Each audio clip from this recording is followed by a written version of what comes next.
अस्सलाम वालेकुम नाजरीन। पाकिस्तानी सियासत की तरफ अगर देखा जाए तो बहुत कम ऐसे लीडर हैं जो आपको हक और सच की बात करते हुए दिखाई देंगे। आज हम एक ऐसी ही लीडर की और एक ऐसी ही सियासतदान की बात करेंगे जिनकी हर तकरीर उनके जज्बात की अक्कासी करती है। उनकी तकारीर में उनके जज्बात साफ नज़र आते हैं। हम आज एक ऐसी सियासतदान की बात करेंगे जिनका अंदाज़े बयानिया बहुत ही मशहूर है, जो अपने अंदाज़े बयान में हक और सच की बात इस तरह से करती नज़र आती हैं कि अपोजिशन में बैठे लोगों को उनकी बात बुरी ही नहीं लगती। दोस्तों, आज हम बात करेंगे मशहूर सियासतदान और दबंग लीडर सायरा बानो की। सायरा बानो के बारे में कहा जाता है कि ये वो वाहिद खातूनी सियासी लीडर हैं जिनकी कड़वी से कड़वी बात इस अंदाज में होती है कि अपोजिशन में बैठे हुए लोग भी उनकी बातों को इंजॉय करते हैं। यानी उनका बात करने का अंदाज ऐसा है कि लोग उसको बुरा नहीं मानते। नाजरीन, सायरा बानो का ताल्लुक पंजाब के ज़िला सादिकाबाद से है।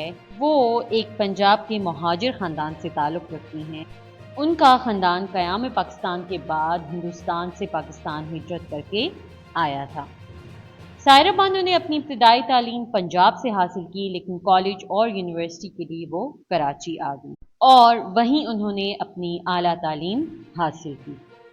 अपनी तालीम मुकम्मल करने के बाद उन्होंने सिविल एविएशन का डिपार्टमेंट ज्वाइन किया और वहां बतौर एयर होस्टेस तैनात थी। कुछ अरसे बाद उनकी मुलाकात सिंध के एक नवाब खानदान के बेटे कलीमुल्लाह हसन से हुई और उसके बाद उनसे शादी हो गई। उनका ससुराल पाकिस्तान के मशहूर सियासी घरानों में से एक है और यही वजह है कि ससुराल में सियासी पस मंज़र के बायस वो सियासत में आ गई। उन्होंने अपने सियासी सफ़र का आगाज़ 2018 में शुरू किया। पहली बार 2018 में ही सिंध असम्बली की मखसूस नशस्त पर ख़वातीन की उम्मीदवार बनी और साथ ही साथ कौमी असम्बली का हिस्सा भी बनी। इसके अलावा वो पाकिस्तान की एक मशहूर सियासी पार्टी ग्रैंड डेमोक्रेटिक अलायंस की लीडर भी हैं। उनके फेवरेट सियासतदान शाह मर्दान शाह पीर साहब पगाड़ा हैं। उनकी उम्र इस वक्त 47 बरस है।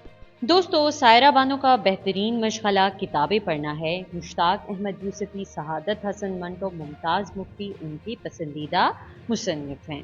नाजरीन, सायरा बानो के अगर मुख्तलिफ इंटरव्यूज़ और तकारीर देखी जाएं तो हर जगह आवाम को सपोर्ट करती हुई दिखाई देती हैं और इस वजह से वो आवाम में बहुत ज़्यादा मकबूल भी हैं। हालिया सियासत के हवाले से उन्होंने एक इंटरव्यू में कहा, पाकिस्तान के जितने भी सियासतदान हैं वो मुल्क को कौम की खिदमत के लिए नहीं बल्कि सब अपने अपने मतलब के लिए यहाँ हैं, अपनी सियासत चमकाने के लिए और अपनी फैमिलीज के लिए काम करते हैं। बाकी आवाम जाए भाड़ में, वो अपनी आने वाली नस्लों का, उनके मुस्तकबिल का सोचते हैं।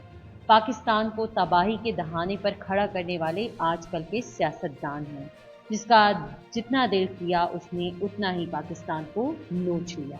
किसी को कोई परवाह नहीं कि पाकिस्तान की आवाम भूखी मर रही है, 2 वक्त की रोटी को तरस रही है और यहाँ ये लोग अपनी सियासतें चमका रहे हैं। नाजरीन, सायरा बानो वो वाहिद सियासतदान है जो हमेशा हक और सच की बात करती हैं, ना किसी से डरती हैं ना घबराती हैं।